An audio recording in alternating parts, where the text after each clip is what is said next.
What is up, quarantine world? David Sterling Reed here with Tony. Today we have an amazing show. Kaylie Lynn is coming on. She is a coronavirus survivor and has COVID-19, was officially admitted to the hospital. But there are some very curious things going on right now as far as testing goes, as far as reporting it to the CDC. And these numbers we see on Worldometer, around 500,000 people in America being recorded on Worldometer, around 35,000 new cases per day. But how accurate are these cases? Who is actually being tested and who is being reported then to the CDC and later put up on these websites? It's quite curious. Kaylie explains a lot about that. She also explains the symptoms, the progression from a sore throat, dry cough to going to the hospital, being quarantined in her own room. She explains all this stuff, and it's quite emotional, very intriguing, and it's something we all need to know. So I hope you guys enjoy this. Kaylie, thank you so much for coming on. She is still recovering, so it took a lot for her to come up here and get on the camera and do this, especially talk for an hour and a half for you guys. So really show her some love. And don't forget to check out Belonging Co., her new company. She has been through a lot in her life, and she is truly a survivor. So without further ado, Kaylie, fans, friends, hope you enjoy this, and I hope you learn something. Spread love, spread joy, do your part, and pass on information. Recording. Okay. You can see it recording, right? At the top? Yeah. I love the cup. What is it? Thanks. It says Belonging Co. It's the name of my new company. Hey. I love it. I don't know how you can see it, but Turn it the other 180. well, then the water will fall out. Oh, okay. The other way. That way. I can't really see it because the glare, but there's like sun glare on it. Kind of looks stylish when you put your hand over it like this, though. Yeah. Sweet. My friend makes them, Sarah Swift. Taylor Swift makes them? Sarah Swift. Oh my goodness, I was going to But say. her brother did almost marry a girl named Taylor, and then her name would have been Taylor Swift. It's close enough already. I don't really like her, but it'd be funny if you married her to that. Speaking of funny last name things, like I dated a girl and we ended up not getting together, but then she married a guy with the same exact last name as me. Interesting. But my last name's weird. It's Reed, but R-E-I-D, and she.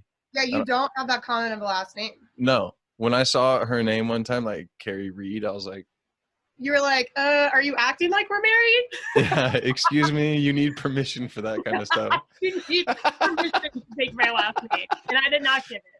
And I did not give it, and I'm pretty sure you didn't talk to my father or anybody else.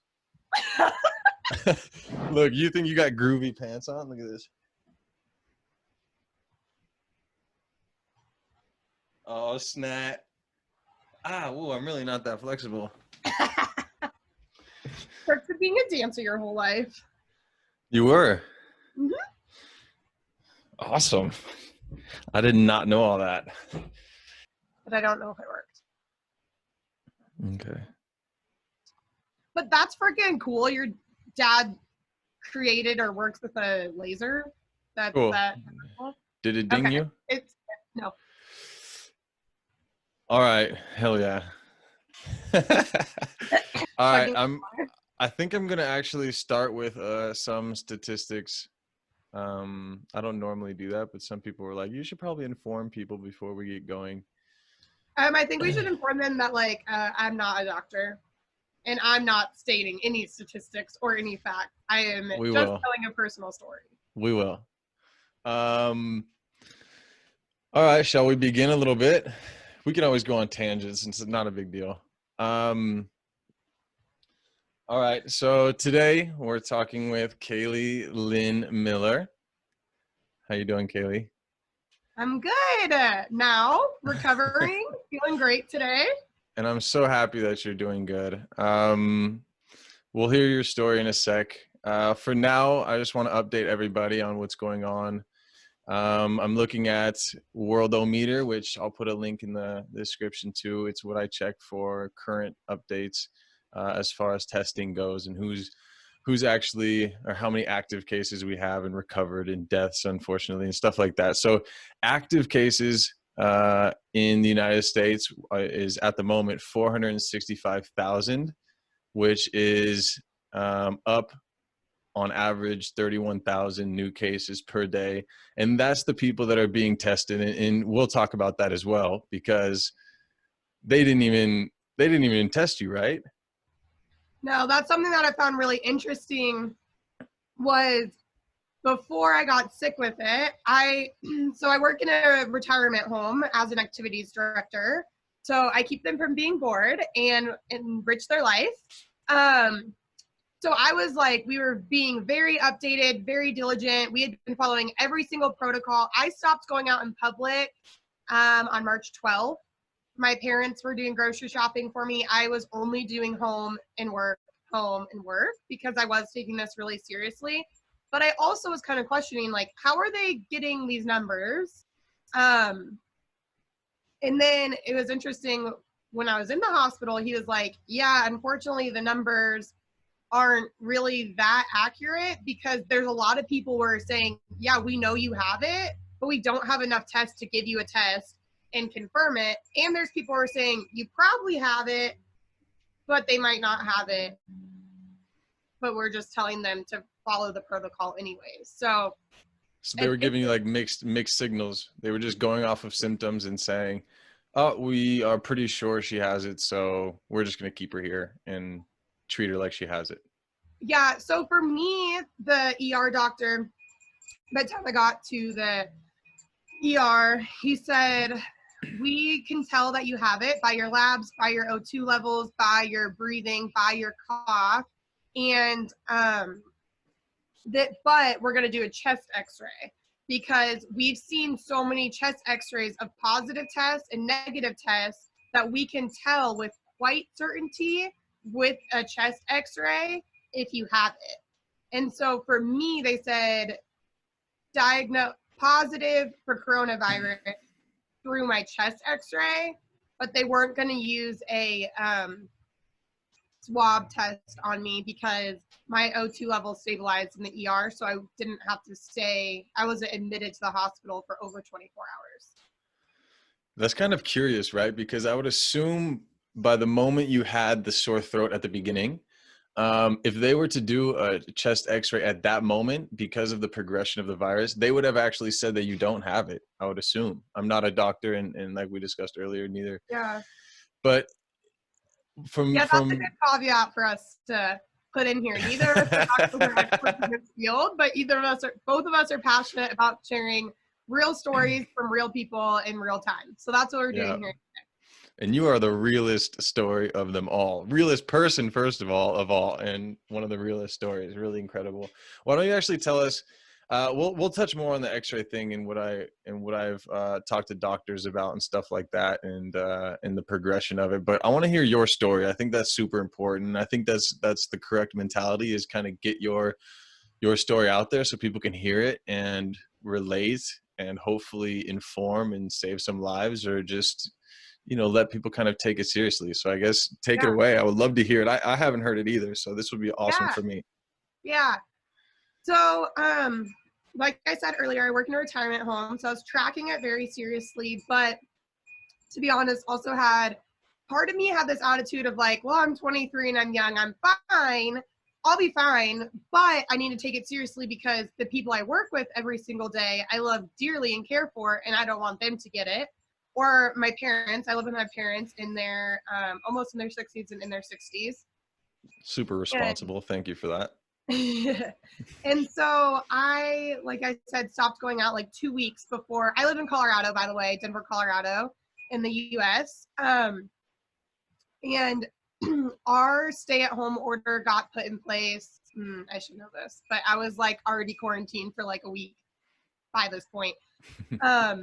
Self-quarantined, right? You put yourself. I was self-quarantined because I was sick. So anyways, April 24th, I went to work. I felt perfectly fine. I had the same amount of energy I always had. I had zero symptoms. I had no sore throat, nothing. And then I got woken up at 4 a.m. the next morning with like a coughing attack. I call them coughing attacks because it really feels like my body's being attacked. It's not just like a Like they're like perpetual and it hurts. Like my lungs felt like they were going to burst. My head felt like it was going to explode every time I coughed.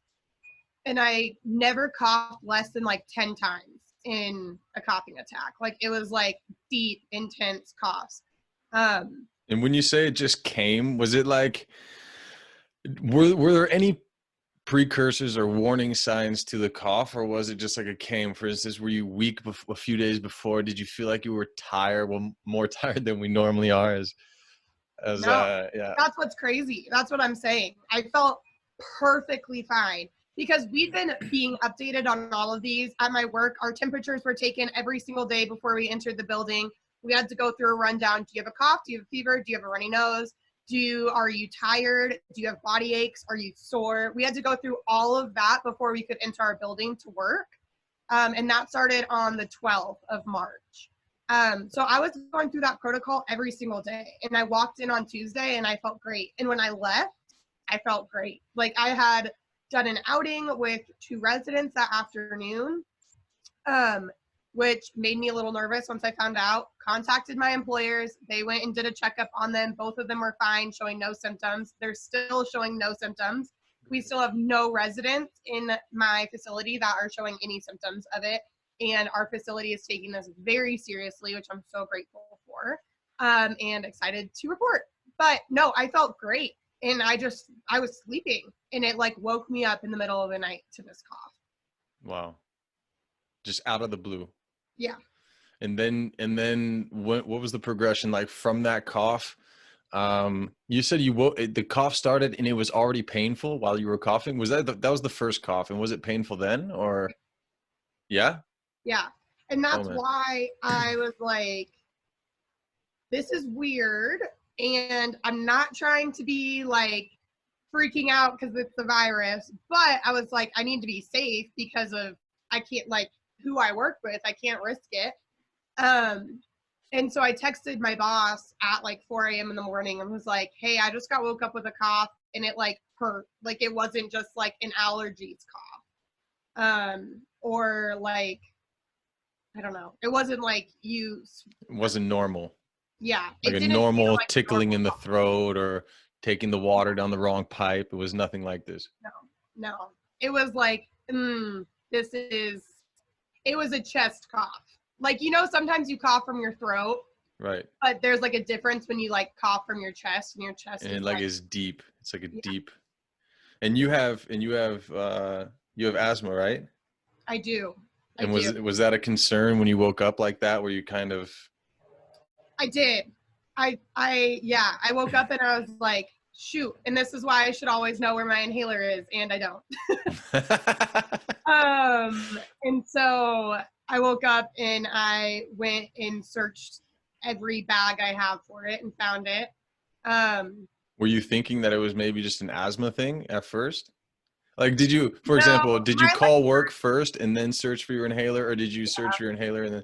Okay, so you called work. Well, I texted work first because one, I woke up at 4 a.m. and was coughing, and then I was like, well, I can't go to work, so I'm going to text her and turn off my alarm and go back to bed. So that was the first thing I did, is I texted my boss and told her that I had a cough, and I was like, it's probably nothing, but just to be safe, let's not have me come in today. I'll monitor my symptoms. We'll see if it progresses or if it doesn't, and we'll touch base by the end of the day if I'm going to come in tomorrow or not. And she texted me back when she woke up, and she was like, sounds good. Please don't come in. Sure. Rest up. And please message your primary care provider within the next 24 hours. I was like, okay. So I have like the app with UC Health, which is super awesome. That praise God that this whole thing has made telemedicine so available. And I pray that that's something that continues because telemedicine is actually great. Explain what telemedicine is. I've never heard of it.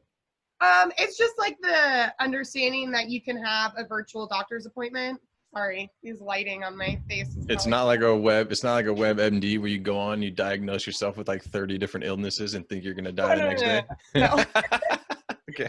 No, it's actually, so like I have like 3 different doctors that I see. Oh, I also do have a compromised immune system because I have endometriosis, which is like a reproductive disease that comes from a weakened autoimmune and immune issues. So I see that doctor and I was able to see her, but it's just that you have a FaceTime visit instead of going, it's kind of like this, but I Right. just do it over their secure apps that like no one can read anything in. So it's practically like a Zoom, but you would be my doctor right now. So she could hear my cough, she could see me, she could see like how I was preventing, because like I literally could barely even sit up by the second day. So So anyways, so this all happened on a Wednesday, right? yeah, so this is Wednesday. I messaged my PCP and said I need to set up an appointment. These are my symptoms. I work at a retirement home, so I need to take this seriously. Um, Honestly, everyone should take this seriously because as we're seeing, I saw a headline yesterday that the first teenager in Colorado died yesterday from COVID-19. So really, in America, we're seeing this very different than a lot of different countries around the world. It's presenting different, it's killing different, it's people are healing different also though. Like there's a 104-year-old that I saw celebrate their birthday after recovering from COVID. So it's definitely just nothing is a magic bullet. Like nothing is gonna kill everyone or cure everyone. And so that's one of the big things that why I want to share my story and be like, this is my story though. I'm not saying that this is how it is across the board or this is how this virus operates. Sorry. Um, Everyone's checking in on you. It's okay. yeah, When literally. did you get out of the hospital actually? Um, Saturday, the pulling up calendar. It's all right. And today's the 9th to give a little perspective. Saturday the 4th. 5 days ago. No, is that right? No, that's not right. Saturday, the Saturday before that. That'd Yeah, be like the Saturday the 20, 28th. 26th, 28th. Yeah, so I mean everyone's still checking up on you, I'm pretty sure. Well, and I just posted for the first time that I had it on Tuesday. So Right. 2 days ago, I shared that I had it and I had recovered from it because there are very, very few people that I let know I had it while I was going through it. Just because we don't know. Like people were texting me and they're like, what can I do? The few people that I had told, they're like freaking out and they're like, oh my gosh, are you going to die? Nah, nah, nah. And then I'm sleeping for like 16 to 19 hours a day. So I'm not responding to them. So it's just, and I didn't know. I didn't know how long I'd have it. I didn't know if I was going to recover. Like I couldn't tell anyone anything because no one knows in the midst of it. But anyway, I bet that's scary, seriously. yeah. Like Okay, so I'm gonna not just knowing. really quickly try to go through like a day by day for us of what Yeah, it looks like. starting on the, what is that, when you woke up on Wednesday coughing, you called in sick from work. What was the progression like as far as symptoms go? And then when you finally checked into the hospital, what was that like? Yeah. Okay, so Tuesday the 24th, went to work, felt fine. Wednesday the 25th, was woken up with that cough at 4 a.m. And then I texted my boss, took my inhaler, went back to bed, woke up at like 8, coughing again, and texted my parents because I live with them and was like, hey, I have a really bad cough. My chest hurts. I'm not going to work. Just want to let you know I'm probably going to sleep all day. I'm exhausted. Like it hit me fast. Like I woke up at 8 and tried to walk to the bathroom and I was like dizzy. I felt weak. I like literally made it probably 10 steps and then crawled to the bathroom, crawled back to my bed. And that's when I texted my parents like, hey, I don't feel good. I'm not going to work. And then I literally said, stay away from me. Like, don't come down here. So then my mom texted me back and said, okay, I'm going to call you when I get a break in my work schedule. So she called me, I want to say around 1 o'clock that day. And I just ignored, like I answered it. And then as soon as I said hello, I started coughing. And so I just hung up and I texted her and I was like, every time I open my mouth, I cough. Like, and I don't want to cough. So I'm not talking. And she was like, well, I need to talk to you. Like, I need to know what's going on. you can't just text us that you're really sick and to stay away from you and like not tell us anything. So I was like, well, let me just sleep a little bit longer and see if it like gets better.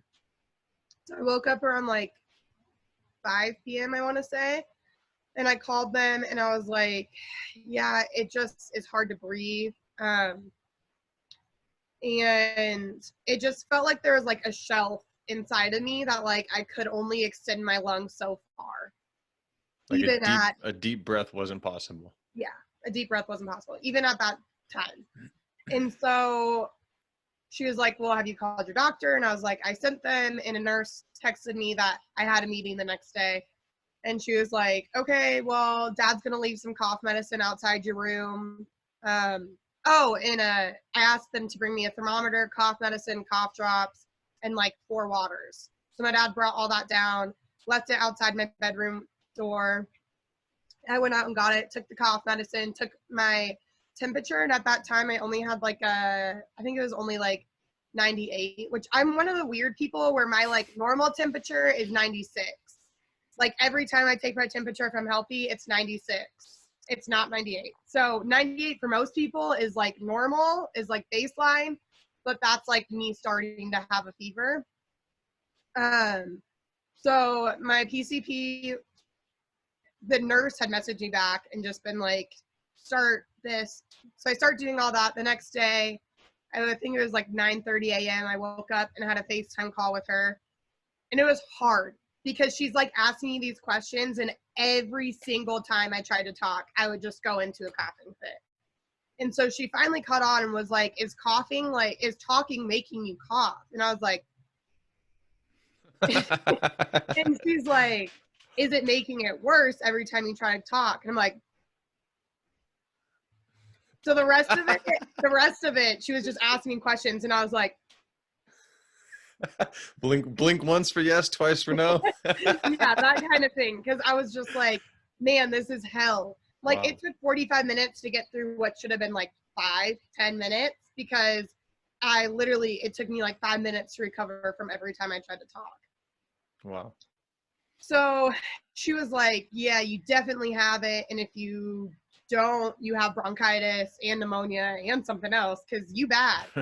And I was like, okay, well, do you think I possibly have pneumonia or bronchitis, or do you think I have this? Because if I have pneumonia, like, I need to get on antibiotic. And if I have this, there's nothing you can do for it. Sure. And this is, in perspective, this is 24 hours after your first wake up cough. Yeah. Wow, that's fast. Yeah. It came on fast. That's seriously fast. Cough hurt, and I had nothing before that. Like, I went to bed feeling perfectly fine. No fever to this point. Yeah, I was like starting to get my fever, where like 98 is normal for most people, but is like, if most people are at 98, 2 up is 100-degree fever. So that's like where my body was at. Okay. And then the next day I woke up with 101-degree fever on medication every 4 hours. And I was waking up, like, I couldn't sleep for more than like 45 minutes without it waking me up and making me cough, even without talking. Like, so that was all Thursday. All Thursday was you taking medicine and coughing. No hospital yet. And then you rolled. Thursday, she diagnosed me, was like, you have it, stay home, go to the hospital immediately if you can't breathe. That's really all we can do for you. And I was like, sweet.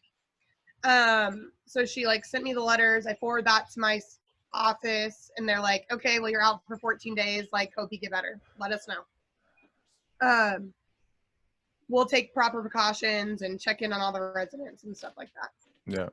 So then Friday, I'm just sleeping, waking up every 4 hours, taking medicine, drinking water, going to the bathroom, going back to bed. Like, that was my life. Thursday, Friday, Saturday. Saturday, I'm sleeping, taking medicine, and it's probably like, I don't know what time it was, 9 p.m. at night. And I had just woken up from a long nap and taking my medication. And I'm about to text my mom that I'm feeling better, actually. And I'm like, actually, I should check my temperature before I tell her that and take my inhaler because my lungs hurt. So I don't want to tell her I feel better, but my lungs still hurt and I haven't taken my temperature. So I take my temperature. It's fine. It's at 98. And I take my inhaler and it actually triggers a coughing attack.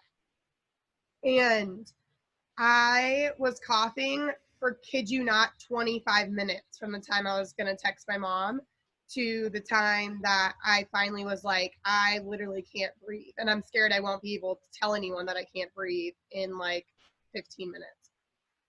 So at this point, I had crawled to the bathroom because I was coughing so intensely. It was like triggering my gag reflex. So I'm coughing over the toilet. I'm not throwing up, but it feels like I'm about to because I'm coughing so intensely. It's like dry heaving my entire body. But like that's the deepest I could breathe. It's like breaking ribs or something. Like you just can't breathe. It hurts so bad. And did anything else hurt, or was it just your lungs like on fire? Thinking about it, my lungs felt like they were literally on fire, and my head hurt so bad. But bones, your muscles, like achy. I have like I feel like that is the only thing that compares, because this is technically a strand of the flu, they say. What I heard last time I listened to the news. That could change. But that's like the only thing that felt like flu-like, is after you've like thrown up for hours from the flu and your whole body just aches and you're like freezing, but you're sweating profusely. Right. That's what it felt like in my body. So I call my mom and I'm like, I can't breathe. And so her and my dad come running downstairs and they see me like on hands and knees, like literally can't breathe, can't stand up, can't stop coughing. And so my mom's like, well, can you get to the car? And so I start, or like, do we need to call the ambulance? So I start trying to crawl to get upstairs to get in the car to go to the hospital, but I can't. Like, I can't even do that. Like, every time I try to move, it just like intensifies the coughing. And then I'd like sprawl out, like just like face on the floor, like didn't even have the strength to like hold myself up on my hands and knees anymore. Wow. So my mom's like, screw it, we're calling the ambulance, like, or I'm about to watch my daughter die before my eyes. Like, and my mom's like screaming. She's like, what do I do? Like, how can I help you? Like, but I'm like, I don't know. And then finally, like, by the time I stopped coughing enough and had enough breath to be like, get me ice packs. Like, cause I literally felt like my lungs were on fire. So I'm like, she gets all these ice packs and just like throws them in front of me. And I'm like laying there coughing uncontrollably. Can't breathe. It definitely was like an asthma attack had kicked in at this point on top of the coughing.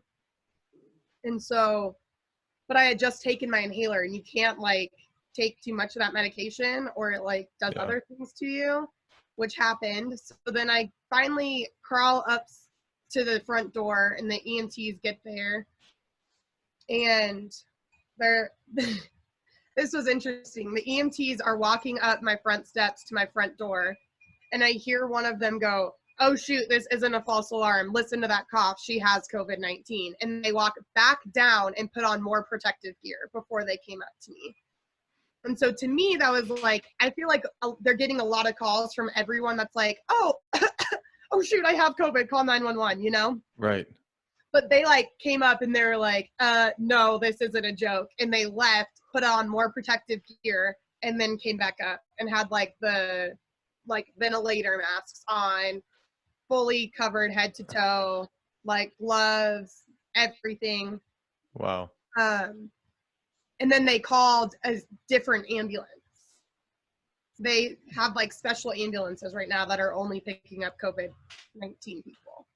Really? I didn't even know that. That's so interesting. Yeah. So they called a different ambulance and they said, we need to start you on a breathing treatment right now because we can hear that you clearly can't breathe. And it sounds like you're having an asthma attack in between these coughs. And I was like, yeah, I am. Blink once for yes and twice for no again. Yeah. Well, I couldn't open my eyes. Like, I was in so much pain. I was just looking at the ground, like bawling. Like, it was like when you're coughing so hard, like you can't, like water is just streaming down my face, which also makes my nose run. That also doesn't help you be able to breathe. So then they like sit me far away from my parents, have me do a nebulizer treatment. They had me away from everyone because the nebulizer treatment is like taking the air out of your lungs and like expelling it is the idea of it. And so they don't want me like breathing this air onto everyone. and into my house. So I do a nebulizer treatment, and then at that point, the coughing has like subsided a little bit. My lungs feel like they're on fire from like 0 to 100 at like 80%, where they were at like 100%. I can take like a versus like a like Yeah. my breath is getting a little better. So they put me in the special ambulance with just one person who's like completely covered. They have like oxygen through my nose coming in. So they're like upping my O2 levels. And then I get to the ER and they put me in a room. The doctor comes in and gives me just like I actually don't know. They said this is for your pain. I don't know what they gave me.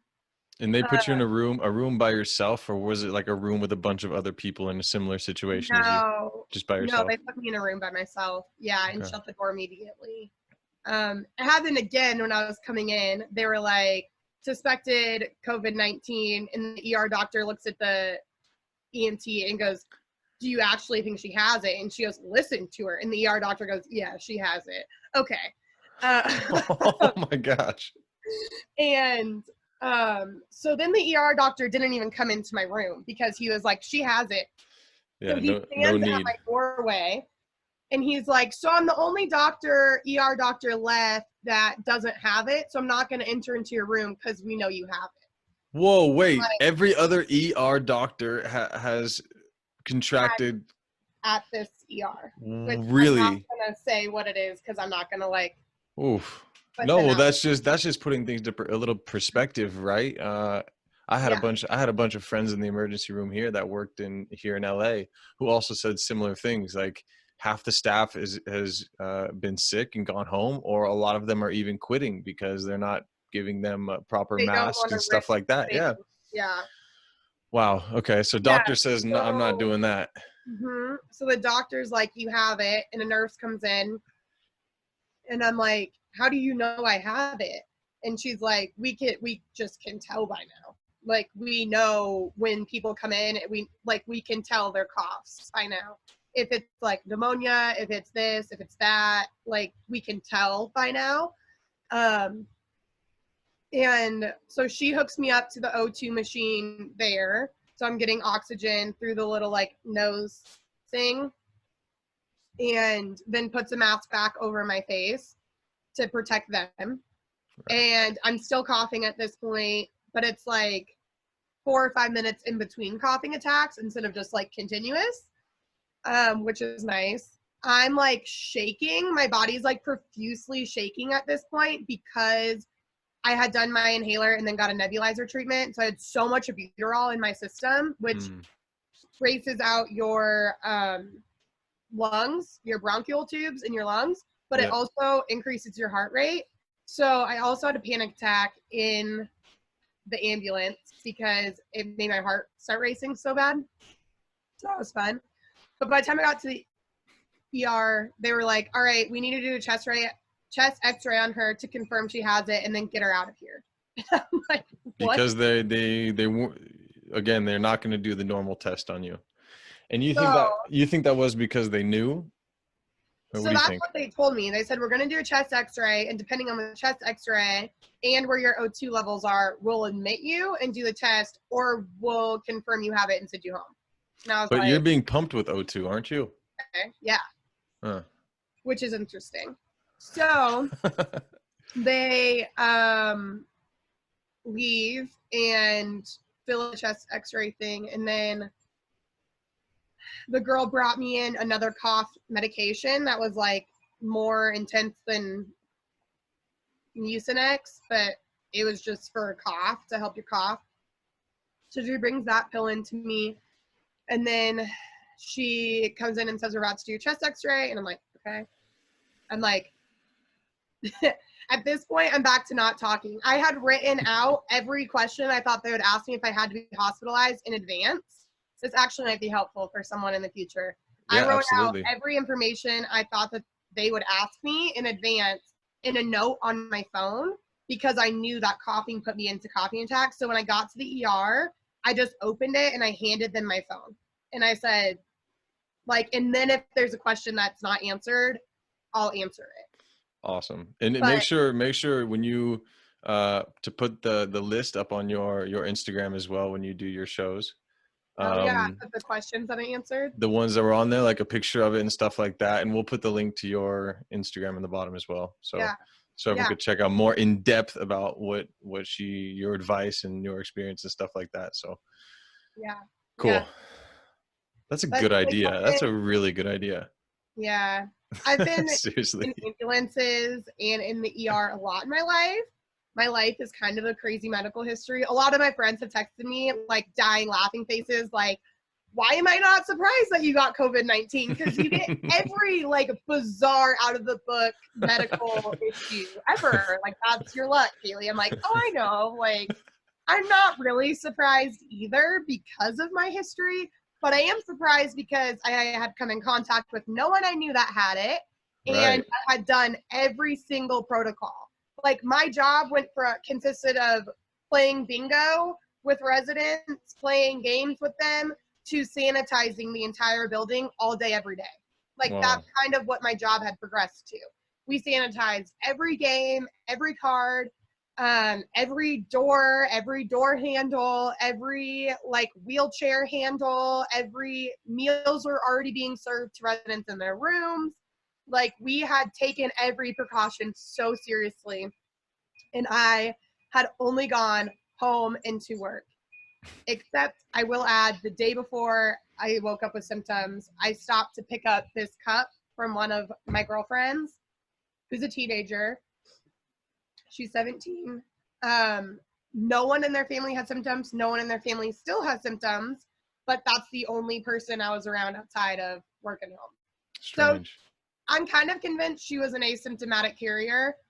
Um, But a day, the incubation period is around 4 to 5 days. So, yeah, so they're also saying that. So I don't know. I don't know.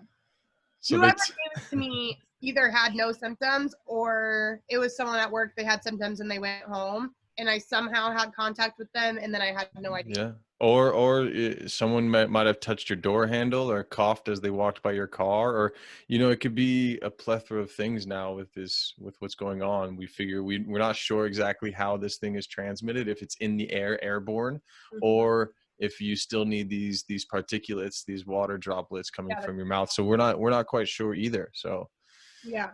So I don't know. I crazy. have no idea how I got it. I still have no idea because I'm over 2 weeks out. I mean, today's what, the 9th? Yeah, you're 3 weeks probably out from having it, like a Yeah. So week the and a half or 25th something out of the of hospital. March, I had my first symptom. It is now the 9th of April, and I still don't know anyone that's presenting with symptoms that could have given it to me. So Strange. just because you don't know anyone that has it doesn't mean you're immune from getting it. Yeah, and as we know, you're 23 years old. It's not like it picks out the old people to hurt. And I mean, if my brother said this, he's a virologist, and he said it was quite funny actually. He goes, I think most people, because we were talking about all these different viruses, he's like, I think most people would rather have herpes than this virus. And I was like, I don't think my friends think that way. But he said, like, the devastating impact, as you know firsthand, and like what it does to your lungs and how bad it can be. If he said, if it has your number, it has your number. So I'm just blessed and so happy that it didn't have yours. But Mm-hmm. that's amazing. Yeah, and to be honest, I'm, like I said, it's the 9th. Sunday, the 5th, 6th, and 7th, I was great. The 8th, I felt pretty crappy because I really pushed myself and talked a lot on the 7th. And then today, now I can feel it. My chest is like starting to tighten the more and more I talk. So I'm Really definitely on the road to recovery, good. but I also have to remember that I'm not 100% in the field.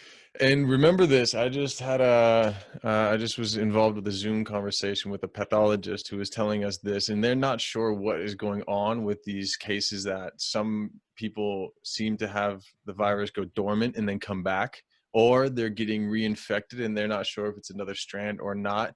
And this was the words out of his mouth as a pathologist, like tracking these things. He said that just because you recovered, the 2 weeks or 3 weeks after your recovery are very important, that you don't get reinfected again, just because your B cells, your B count or cells is very low, and that's the cell that produces your antibodies. So the fact that you have the antibodies to fight it does not necessarily mean your body is capable of fighting a big infection again. So just be sure that you keep That is getting a your rest question and that stuff. I've been asked a lot by people on my Instagram is, can you get it once you've had it? And most of them are like, oh no, you can't get it once you've had it. And I'm like, I don't know. There's like a little, No one really knows. Like, this is yeah. something we've never dealt with before. We're all playing it by ear. And I'm like, and it's a strand of the flu. Most people, once they get the flu, don't get it the next week because their mom got it from them. But that doesn't mean they're not going to get it the next year, because it mutates. And Yeah. our bodies mutate, and it's changing, and everything happens. One interesting thing I will add is that I did have 3 infections in a row leading up to this. So I was on 3 rounds of antibiotics, Oh, which wow. probably killed my immune system going into this, which I Absolutely. think could be a big reason why I got it and why it's taking me longer than some younger kids that get it and can overcome it faster. Yeah.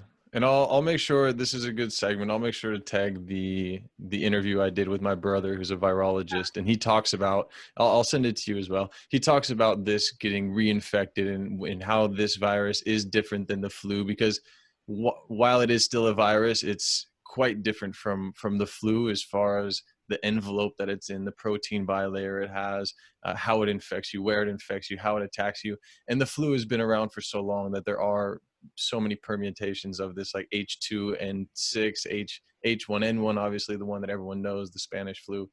But there are so many permutations, and as far as catching it again, this thing has not yet evolved as far as catching it again. For example, if you can withstand this like 2-3 weeks of like having the really low immune system and still recovering from it, the chance of you actually getting again, to our best knowledge of how viruses work, and it's a pretty extensive background as far as viruses go.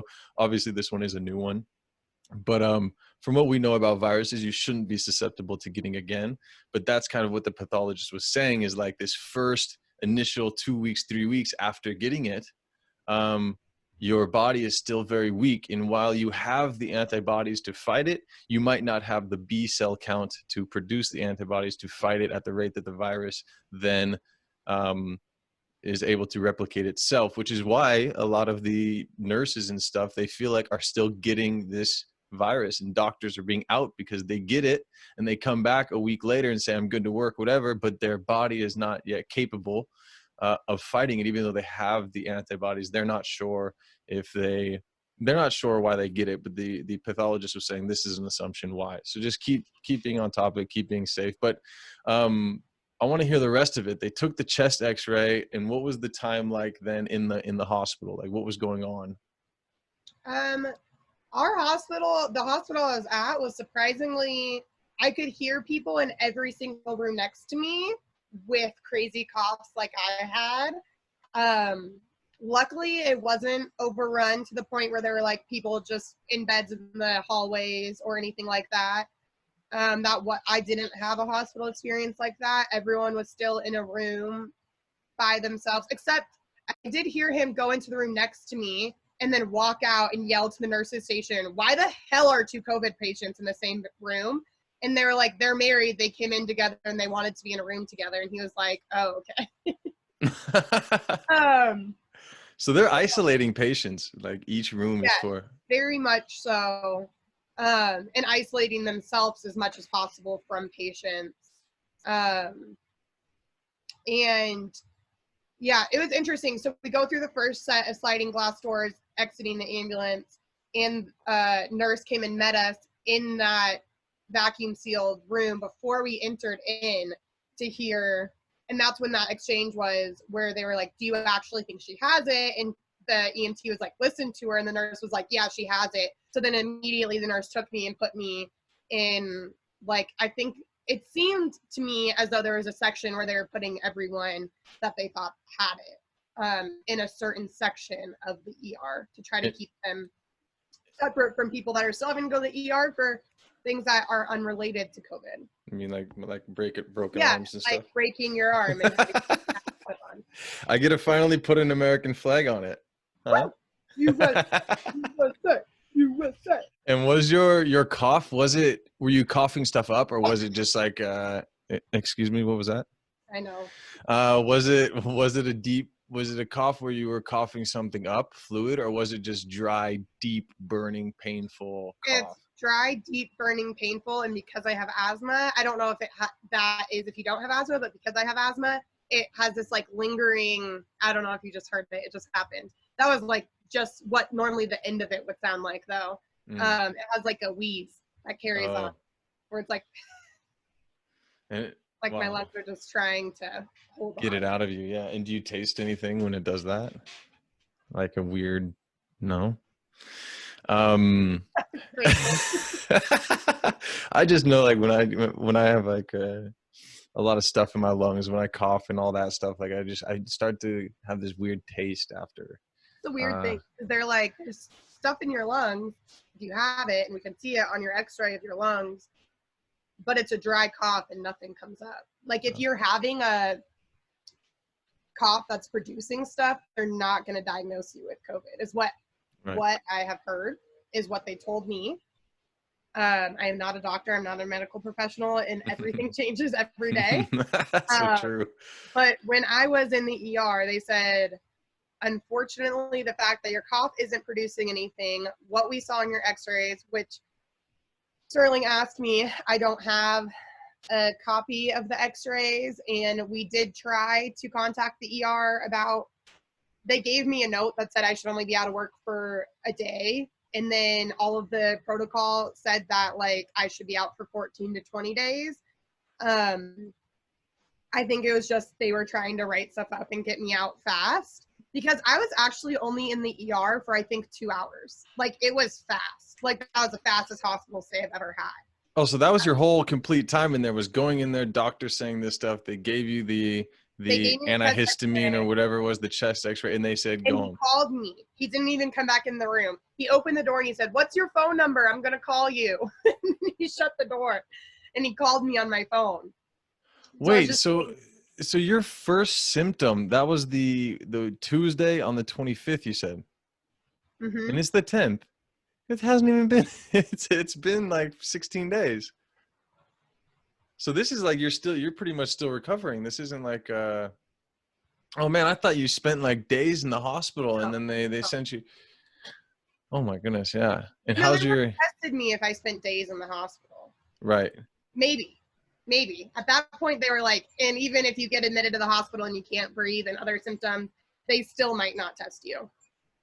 Wow. So I really don't know what their testing protocol was at that time, and I don't know what it is today, but I know that they were like, we know you have it from the chest x-ray. You need to proceed as if we're handing you a positive test, but we legally can't report you as a positive test, but you need to report yourself to your place of work, your family, and anyone you've been with as you have a positive test. Wait, say that one more time, because that's a serious, that is a very, very important thing. And I just had a conversation before we talked to you. I was telling you I was connecting two people. It was a USC professor who is transferring from cancer to COVID. He actually worked on the first coronavirus, COVID, SARS-CoV-1. And he's transferring back. He's actually like, I don't want to do viruses anymore. It's so convoluted. And I was connecting him with someone who's doing in testing, but they said this as well. They said at least other countries are reporting a lot of their cases, and because they're actually testing a lot of people. So just say that one more time. What did the doctor tell you again? So he said, we don't have enough tests, and so we're not testing everyone. But what he told me is we're mainly testing people that are really sick, have been admitted, and we don't know if they have it or not. Then we're using the test because we need to know. Because there are people that have one symptom, but then because they have other health issues, they have all these other things going on that we might not be like, oh, yep, this is COVID. So that's who we're really saving our tests for. But he told me we've had 15 to 30 people in here on my shift tonight that were sitting home saying, we know you have it, but we're not going to test you and we can't report it. And they can't report it. Mm-hmm. They can't can't report it. test us. Wow.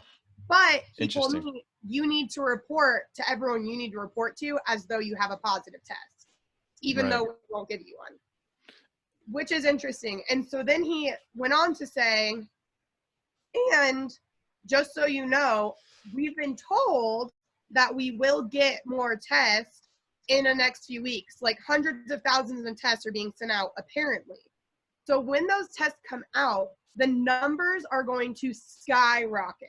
Right. And the news is going to use it to freak people out. But in reality, we probably have that many cases here in Colorado. We just don't have the equipment to test. Yep. So this number of 390,000 people that I gave at the beginning of this podcast is like, this is a number of confirmed tested cases, not just confirmed cases. Yeah. That is so interesting. This number it's can also be interesting to me that when I got diagnosed with it by my primary care provider over the FaceTime, she said, yeah, you definitely have it. You have every single protocol for it, and you have no symptoms that would make us think you have anything else besides it. I wonder how many people have that, but didn't end up going to the hospital, because if you're healthy, you don't have asthma, you can handle this at home with cough medication and fever reducer. Sure. And so I wonder how many people, there's probably a lot, that have it, are getting it and dealing with it at home and aren't going to have access to tests. But then it's also interesting because someone showed up a day ago that I work with, and she started coughing and having symptoms and all this stuff, and she called me. And her husband works for Kaiser, and he is a very high-risk patient because he's on dialysis and has a lot of other things that are going on with his body that make him immunocompromised. So she called Kaiser and was like, I have it. And they're like, all right, go to the hospital. She went to the ER. They're like, you have it. We're not going to test you. Go home and quarantine yourself for 14 days. So she calls Kaiser again and says that this is what the ER told me. She's also in Colorado. She went to a different hospital, though, in a different city in our state. And they practically did the same thing they did to me. And her cough wasn't nearly as bad as mine yet, and she doesn't have asthma, and she had no other symptoms yet. But because she knew she had been around me and some other people in her apartment complex had been actually tested and tested positive, she was like, I've been around positive tests. I need a test. So the next day they went into some Kaiser facility and they tested her and her husband. And both are positive? I don't know. You don't know yet. That was yesterday. They don't have any tests coming, but they said it would only be 3 to 4 days, which when I was told I had it, I was told, unfortunately right now, our tests are taking 3 to 4 weeks to get back anyway. So hopefully you would be healed by the time you even found out you had it. Wow. Which is another interesting thing about the test. It sounds like nobody really knows what the heck's going on with these tests. Doctors aren't giving them, sending patients home. Then they're telling people 2 to 3 days and telling others 3 weeks. Yeah, and that's even how it is on the news stations. Like, I honestly hate listening to the news. I kind of refuse to do it. I'll go to like the news headlines from each different news station because they're all going to report different things. And I'll like read the headlines, but so I'm not completely out of the know. But my parents have news stations on every single TV in every room in our house all the time. I hate it. But even they say that they're like, every news station, every doctor they talk to is saying something different. Like, every source tells us different things about tests, about masks, about the virus. Like, it's just, we don't know. And it's not that people are I don't believe it's that people are trying to be deceitful or lie. It's that we don't know. Like, people, like, what could be true today could be proved untrue in 8 hours. Like, that's the time we're living in. We're living in a time of history making. So And we're gonna look back Yeah, on I went. this, and it's gonna be some like huge event in not just our lives, which it is. It's gonna be a big event in American history for sure.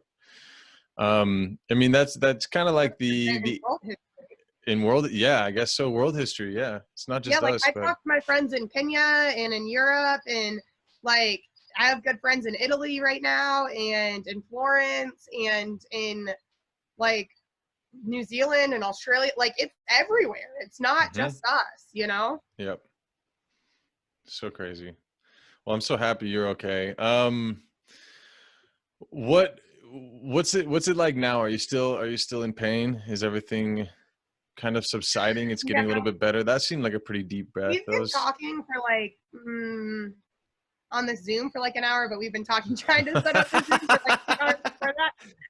So I didn't let myself talk to anyone knowing that we were going to do this today. So I ignored all phone calls, all FaceTimes, um, just to prepare. And my lungs are definitely hurting. I'm not going to be able to talk the rest of the day. I can feel it's getting harder to breathe again. And I coughed a little bit ago. And I feel like if I stay on for much longer, I'll probably start coughing again. So I'm going to go through and like rapid answer a few of your questions you had so you can make this like a good little concise segment. I think you did already. You did a lot of Well, them. let me rapid answer a few questions that I feel like people are asking that I haven't answered. For So, sure. Do it. one, I live at home with two parents. Neither of them have gotten it. Both of them have been able to stay healthy. Praise God. Um, Number two, I do work at a retirement home. We have no residents that have contracted it positively or have died from it. Praise God. Number three, I am feeling better, but I am definitely understanding because I've had good days and then bad days, and then good days and then bad days. And that's kind of how recovery is going. I'm kind of feeling right now in my chest. It hurts. It's tightening. I can feel my throat like kind of starting to constrict a little bit. So I know that I'm going to need to rest the rest of the day. Going to need to rest a lot tomorrow. That is one concise thing that I hear every single doctor say is the only thing we know is that you have to sleep so much to get over this. You have to rest because your body is going to have to work really, really hard to fight this. Especially my body that went through 3 rounds of antibiotics and probably killed most of the positive antibodies in my body before this. It's working overtime. So I have slept like I just sleep. My sleep schedule is so off right now. But I just have to give myself grace for that. If you're watching this and you're someone that you think have it, give yourself grace. You feel like you're doing nothing, but your body is fighting a virus that is creating a world epidemic. You're doing a lot. That's what I have to keep telling myself. You're accomplishing a good feat. And one last thing I would say is your mental health matters so much in how you will recover from this. Because I'm still having these symptoms, if I was still laying in bed saying, I am so sick, I'm not recovering, I'm angry, I hate this, I believe that I would still be coughing. I believe that I would still not be getting better. There's a really big importance in accepting your reality when you get sick and changing your habits to let your body heal. But then believing that you will recover and keeping your anxiety at bay. If you have this, yes, let yourself receive information, but do not consume pointless amounts of news because it will only trigger your anxiety. And even if you're not someone that has anxiety, we all do. Anxiety is a part of the natural body's function. But people that deal with anxiety, it's that it's on an inconsistent, it's too consistent of a basis. Anxiety is something that helps us function in a flight or flight response. And so when you have this and when you hear news that you have a virus that is killing people, it is going to create an anxious reaction in your body. Your heart rate will increase. And if you keep intaking information that keeps that, it's going to counteract your body being able to fight the virus because it's fighting your panic attacks that you're having. Right. Also, panic attacks cause shortness of breath and tightening of the lungs, which are symptoms of COVID-19. So you can convince yourself you have COVID, and you can put yourself into a panic attack, and you can cause symptoms of COVID-19, all from anxiety and fear. Right. And your mental state. So taking care of your mental health is important. And I know that is something that is hard to do when we can't run from ourselves. We can't do our normal coping mechanisms. Also, I want to go out there and say I'm not a doctor, but drinking every single night to keep your anxiety does not help your body function healthy. You need to be drinking so much water. You need to be sleeping and not binge watching Netflix and not sleeping and doing all these things. These are all preventative things that you can do. Exercise, exercise, get some an cardio. exercise in. I cannot wait to be able to exercise again. That is a really big thing for my mental health, is being able to exercise every single day.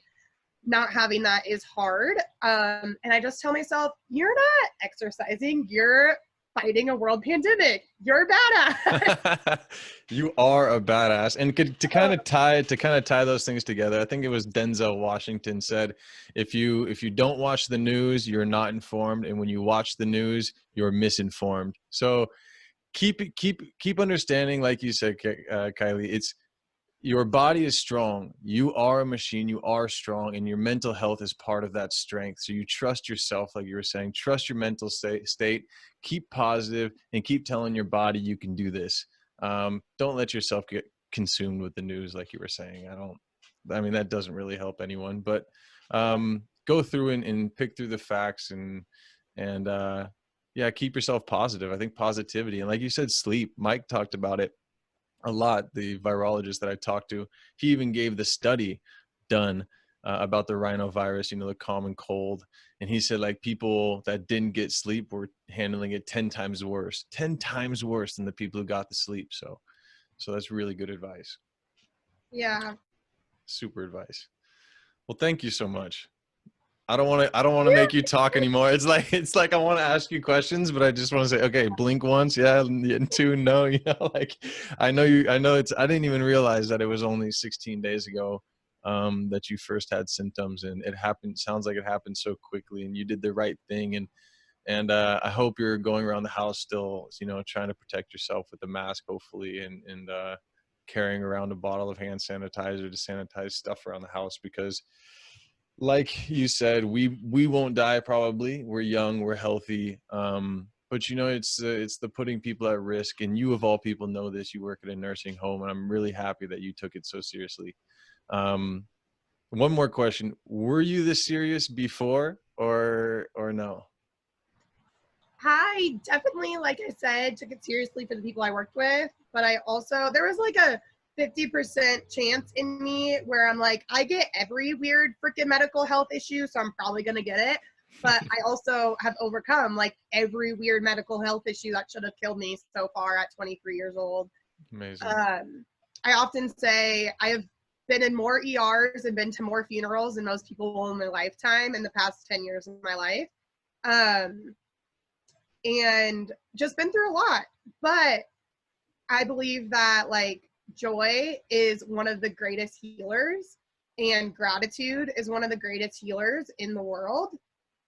And so I tend to be an eternal optimist, that I'm like, even though part of me is like, oh yeah, I'm probably going to get this. I totally can get this. I have I have a compromised immune system. I've been on antibiotics for 3 weeks, or like actually 2 months. But I also was like, it's fine. Like, if you know me, social distancing is like my worst fear. Isolation is like the thing I hate the worst. Like, I'm a 7 wing 8 on the Enneagram. I only want to be with people, and I want to be hugging you, and I want to be holding your hand, and I want to be sitting next to you, and I want to be kissing your forehead and your cheek and sharing meals. And if you're thirsty, I want you to share my cup, not drink out of your own. Germs are like not a thing in my mind. Personal space is not a thing in my mind. So, although I took it seriously, did I still hug my friends? Yes. Did I sit 6 feet away from my residence? Probably not, because the rooms aren't that big. Did I wash my hands all the time? Yes. My hands were dry and cracking. Were my lips cracking from wearing a mask all the time? Yes. Was I sanitizing the doors when I came in and out of my house for my parents? Yes. Am I still doing that? Yes. So, like, I was taking it serious, but I also was posting memes and making jokes because Mm. I also think there's joy to be had. And I think that there's a balance in everything in life. Do I take it more seriously now that I laid on the floor, not able to breathe, watching my mom shake and scream, wondering if she would watch her daughter die in front of her eyes? Yes, I think I take it more seriously. Will I let it steal my joy, though? No. Yeah, I don't think anything could take your light seriously. Thank you so much. I don't want to keep you from talking or keep you talking anymore, but you're a beautiful person, and I'm so happy that you did this. And you have such a good message and such positive energy. And I think you just gave uh, everyone a little dose of reality, but a little better understanding of themselves, and just to be positive. And I love that message that you said at the end there. So amazing. Thank you so much. Thank you. All right, I'll just stop it.